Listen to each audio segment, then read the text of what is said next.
સર્વેભ્યો નમઃ. એક ગુરુકુળમાં એક શિષ્યએ પોતાના ગુરુને પ્રશ્ન પૂછ્યો કે આ સંસારમાં તો ઘણા બધા લોકો છે, તો પછી ભગવાન સુધી કોણ પહોંચી શકે? આ પ્રશ્નનો ઉત્તર આપતા ગુરુએ કહ્યું કે હું તમને એક વાર્તાના માધ્યમથી સમજાવીશ. ગુરુએ કહ્યું કે એક સરસ મજાનું રાજ્ય હતું. તે રાજ્યનો રાજા અતિ સુંદર રીતે સંચાલન કરતો હતો. એક પણ પ્રજાજનને રાજા વિરુદ્ધ ફરિયાદ ન હતી. હવે રાજાને ચિંતા એ વાતની હતી કે રાજાની એક જ છોકરી હતી, તેને છોકરો ન હતો અને છોકરીની હવે પરણાવવાની ઉંમર પણ થઈ ગઈ હતી. એટલે હવે રાજા એવા યોગ્ય વ્યક્તિની શોધમાં હતો કે જે પોતાની છોકરીને પણ સંભાળી શકે અને રાજ્યને પણ સંભાળી શકે. તેથી રાજાએ પોતાના મંત્રીઓ સાથે મંત્રણા કરી અને મંત્રણા કર્યા બાદ પ્રત્યેક રાજ્યમાં ઢંઢેરો પીટાવ્યો અને ઢંઢેરો પીટાવતા કહ્યું કે હવે મારી છોકરીની ઉંમર પરણાવવા લાયક થઈ ગઈ છે, તો તેના માટે હું યોગ્ય રાજકુમારની અથવા યોગ્ય સામાન્ય નાગરિકની શોધમાં છું. અત્યાર સુધી એવું હતું કે એક રાજાનો છોકરો જ રાજકુમારી સાથે પરણી શકે, પરંતુ આ વખતે એવું નથી. રાજાના છોકરાથી લઈને કોઈ પણ સામાન્ય યુવાન મારી છોકરી સાથે પરણી શકે એમ છે, પરંતુ એક શરત છે. કાલે સવારે 6 વાગ્યે બાજુના રાજ્યમાં તમામ યુવાનોએ એકત્રિત થવાનું છે અને ત્યાંથી લઈને મારા રાજ્ય સુધી આવવાનું છે. અને જે કોઈ પણ યુવાન સૌ પ્રથમ મારા રાજમહેલમાં પ્રવેશ કરશે તેના મારી છોકરી સાથે વિવાહ કરવામાં આવશે અને તેને જ રાજગાદી પર સોંપવામાં આવશે.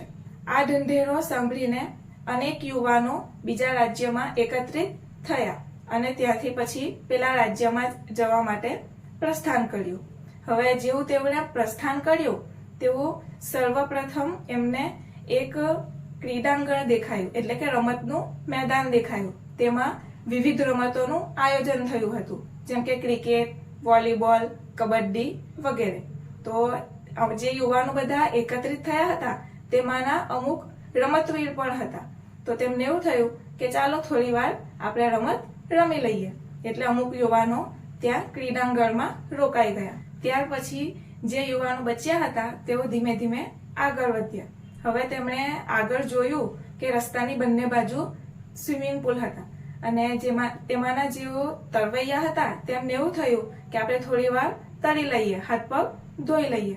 હવે તેઓ જેવા અંદર તરવા માટે ગયા તો પાણી એકદમ ઠંડુ ઠંડુ હતું અને તે લોકો તરવામાં જ મશગુલ થઈ ગયા. હવે જે લોકો બચ્યા હતા તેઓ થોડા વધારે આગળ વધ્યા. હવે આગળ નૃત્ય સમારંભનું આયોજન થયું હતું અને નૃત્ય સમારંભમાં વિવિધ દેશાંતરમાંથી નર્તકીઓ આવી હતી અને નર્તકીઓ પણ કેવી? અપ્સરા કરતા પણ સુંદર. તો અમુક જે નૃત્ય જોવાના શોખીન હતા તેઓ નૃત્ય જોવા લાગી ગયા. તેઓ નૃત્યમાં જ મશગુલ થઈ ગયા અને અમુક જે યુવાનો બચ્યા હતા તેઓ થોડા આગળ વધ્યા. હવે આગળ વિવિધ જાતના 56 ભોગ લગાવેલા હતા અને વિવિધ ઠંડા પીણાનું પણ આયોજન થયું હતું.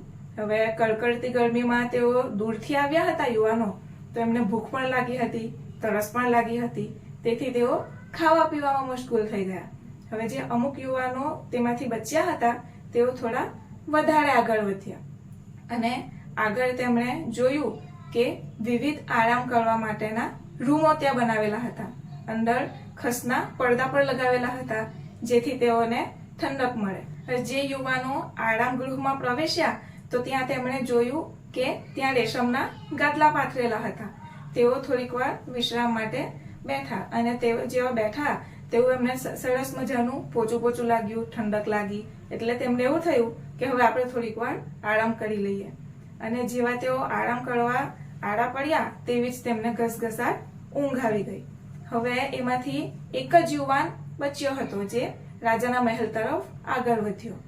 હવે એ યુવાન જેવો રાજાના મહેલ તરફ આગળ વધ્યો તેવા જ તેમના મંત્રીએ આ યુવાનનું સન્માન કર્યું અને યુવાનને કહ્યું કે અહીં ઘણી બધી અપ્સરાઓ જેવી સુંદર સ્ત્રીઓ છે, તું આમાંથી કોઈકની પણ સાથે લગ્ન કરી શકે એમ છે. પરંતુ પેલા યુવાને કહ્યું કે ના, મારે સીધું રાજા પાસે જવું છે અને રાજાની છોકરી સાથે લગ્ન કરવા છે.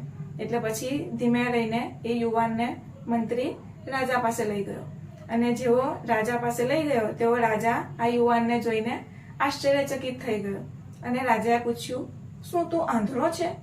તો યુવાને કહ્યું, ના, મને તો દેખાય છે, તેથી જ તો હું રાજમહેલ સુધી પહોંચ્યો.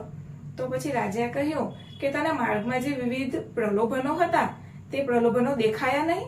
તો પેલા યુવાને જે જવાબ આપ્યો તેનાથી રાજા, મંત્રી અને ત્યાં ઉપસ્થિત બધા જ લોકો આશ્ચર્યચકિત થઈ ગયા.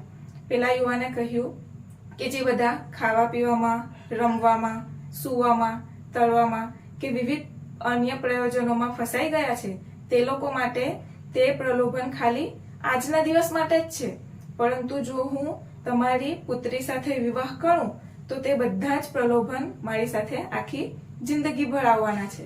એટલે મેં લાંબુ વિચાર્યું અને સીધો હું પ્રલોભનોને ઓળંગીને તમારા રાજમહેલમાં આવી પહોંચ્યો. આ ઉત્તર સાંભળીને રાજા અત્યંત પ્રસન્ન થયો અને પોતાની પુત્રીના વિવાહ પેલા યુવાન સાથે કરાવ્યા. આ વાર્તા કહીને ગુરુજીએ શિષ્યને કહ્યું કે ઠીક આવી જ રીતે ભગવાને પણ આપણી સામે આ દુનિયામાં વિવિધ પ્રલોભનો મૂક્યા છે. ખાવાનું, પીવાનું, રમવાનું, ઊંઘવાનું વગેરે. અમુકને ધની બનાવ્યા છે, અમુકને સુંદર રૂપ આપ્યું છે, તો અમુકને સત્તા આપી છે. તો અમુક લોકો એમાં જ ફસાઈ જાય છે અને બહાર નીકળતા નથી. જે વ્યક્તિ આ બધા પ્રલોભનોને જાણે છે અને સ્વીકાર કરે છે અને સ્વીકાર કર્યા પછી એ વિચારે છે કે આ પ્રલોભનો આપનાર કોણ છે અને આ પ્રલોભન આપનારની શોધ કરે છે, એના વિશે ચિંતન કરે છે, મનન કરે છે, તે વ્યક્તિ ભગવાનને પામી શકે છે. અને આ બધું સમજાય છે સ્વનું અધ્યયન કરવાથી કે હું કયા પ્રલોભનોમાં ફસાયેલો છું અને ત્યાંથી મારે પ્રભુ તરફ આગળ વધવાની જરૂર છે. કારણ કે જે વ્યક્તિ ભગવાનનો થઈ જાય છે તેનું સંપૂર્ણ વિશ્વ થઈ જાય છે, કારણ કે આ વિશ્વ ભગવાનનું જ છે. તો તમે જે મને પ્રશ્ન પૂછ્યો હતો કે આ દુનિયામાં ઘણા બધા વ્યક્તિઓ છે પણ ભગવાન સુધી કોણ પહોંચી શકે, તો તેનો ટૂંકમાં ઉત્તર છે કે જે સાચો સ્વાધ્યાય કરે તે જ ભગવાનને પ્રાપ્ત કરી શકે છે. અસ્તુ.